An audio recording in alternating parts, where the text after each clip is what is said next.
साथियों, मेरा नाम हेमलता है। मैं एक थेरेपिस्ट हूँ। आज का हमारा बातचीत का टॉपिक होगा फ्लेक्सिबिलिटी ऑफ जॉइंट्स।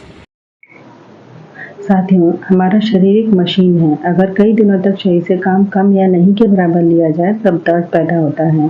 दर्द सारे परेशान करने वाले होते हैं। शरीर नहीं चलाने की वजह से शरीर के ऊपरी हिस्से में कम दर्द होता है और शरीर का सारा भाग घुटनों पर पड़ता है। इसलिए मोबिलिटी कम होने पर पहला दर्द घुटनों में होता है।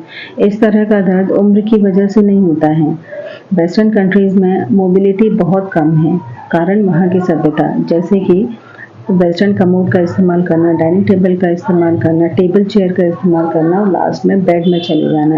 इन सारे कामों में घुटने का कहीं भी इस्तेमाल नहीं होता। यही सभ्यता भारत में भी आ रही है। इससे मोबिलिटी पर एडवर्स इफेक्ट पड़ रहा है।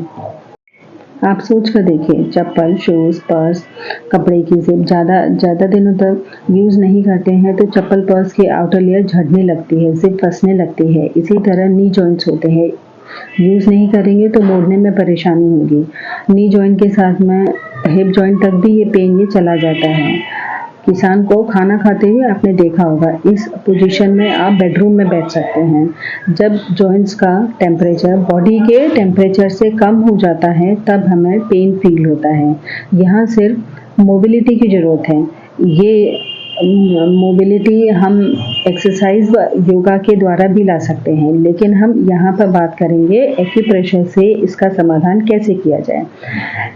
एक सिंगल पॉइंट ST34 एक ऐसा सिंगल पॉइंट है जो कि अगर ये समस्या मोबिलिटी की समस्या अर्ली स्टेज में है तो ये बहुत अच्छा काम करता है। ये जॉइंट से ठंडक को निकालता है और गर्माहट बढ़ाता है, यानी कि सर्कुलेशन बढ़ाता है। लेकिन अगर स्टेज क्रॉनिक है तो इस सिंगल पॉइंट से कोई फ़र्क नहीं पड़ेगा। इसके साथ में और भी दूसरे पॉइंट्स हमें देने पड़ेंगे। Thank you.